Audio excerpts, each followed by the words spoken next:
さあということで本当にたくさんの感動を届けてくださいました体操男子代表の皆さんです。改めておめでとうございます。おめでとうございます。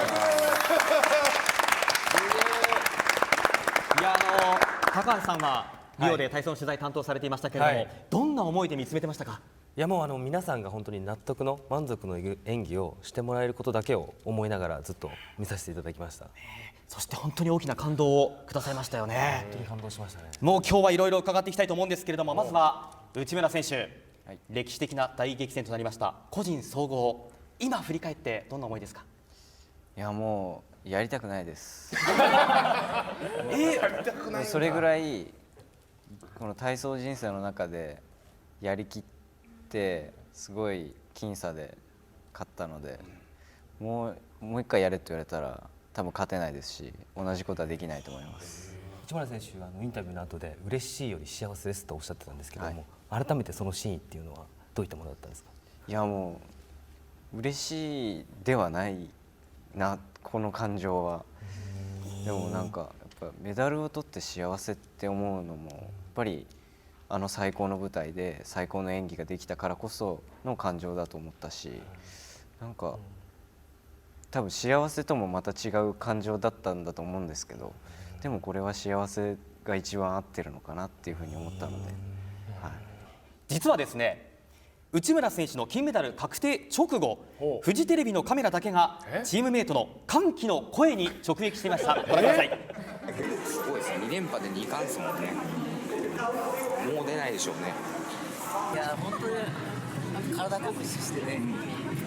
団体一番に考えてやる。ちょっと涙腺おかしになってるんで。すみません、ありがとうございます。68演技を本当にで予選から小井さん一人やりきりました。いや田中選手、もうちょっと言葉にならないぐらいの感情が出てましたけれども、そうですね、本当もう予選からよくやってくれたなって、もう親のようにね、もう嬉しくなっちゃって、涙腺がもう壊れてましたね。そして山室選手と同い年ですけれども、山室選手から見てもかっこいい。かっこいいですよね。もう惚れてしまうんじゃないかぐらいの加藤選手も個人総合に出られてて、内村選手の演技を間近で見られてたと思うんですけれども、普段と何か違った部分とかっていうのはあったんですか？僕が感じただけかもしれないんですけど、そのオレグ選手との差があって、それを知ってるのか知らないのか分からなかったんですけど、いつも以上に集中してて、なんて声かけていいか分からない、本当に試合中一言も喋ってなかったです。そうなんですね。この個人総合で日本で話題になったのが、その激闘を演じたベルニャエフ選手との記者会見でのやり取りなんですが、海外メディアからあなたは審判に好かれているんではないかと内村選手に質問が飛んだとき、ベルニャエフ選手が公平は常に高スコアを出している、そんな質問は無駄って言い切ったんですね。この言葉を聞いて内村選手いかがですか？いや僕に質問が飛んできてたのに急にマイクのスイッチポンって入れてバッて言ってくれたんで、いやなんか負けた悔しさもあるのに、僕のその採点に対することでフォローしてくれたので、いや本当にいい選手といい試合ができて本当に良かったなと思いましたね。で今日はなんとそんなベルニャエフ選手から内村選手に向けて感謝のビデオメッセージが届いているんです。Что получилось, и я думаю, я заставил Кахея понервничать. Но ничего не хватило, ничего, будем работать дальше, значит, в следующий раз надо быть еще сильнее. И аригато, Кахей. ありがとうというメッセージいかがでしょう？いや相当悔しいと思うんですよね。やっぱり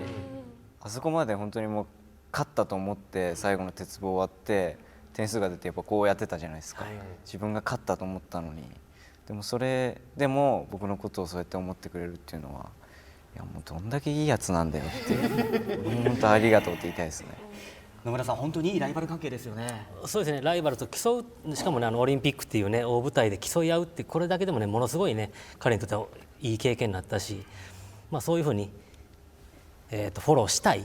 て思わせる、それがやっぱり内村選手の世界中から集めるリスペクトなのかなって。というそうそうたる方々にご協力いただきましたけれども内村選手ご覧になっていかがでしょう？いや面白かったです全然知らなかったですか？全然知らなかったです。気づかず、は田中選手のお兄さんも普段冷静な方ですけれども興奮されてましたね。そうですね、一緒のように緊張してたんですかね。会った時はかけてあげたいですね。はい。にしても兄弟でよく泣きますね。水鳥監督も赤戸選手の鉄棒の貸しの時、だいぶ心拍数上昇してましたが、はい、もう少し信頼してくれていいと思うんですけど内村選手にどうしても聞きたいことがあるということなんですね。そのリオでは美しい演技の向こう側の演技がしたいっておっしゃってたと思うんですけれど、まあ、鉄棒では大逆転の演技をされたと思うんですよね。今回その美しい演技の向こう側っていうのはどうだったんですか？まあ、多分できたとは思うんですけどまだ答えが出てないですね。やっぱりこう帰ってきてやっぱり今疲れていてそこまで何も考える余裕がないので、まあ、もう少ししたらなんかこう自分の中でいろいろ振り返ってあそこがこういう風だったなっていうのからだんだん答えが出てくるのかなっていうか、だからそのあたりでもう一度質問してほしいです。ぜひぜひ聞きたいですね。残念ながらここでお時間が来てしまいました。残念です。残念です。でも本当にたくさんの感動ありがとうございました。そしておめでとうございます。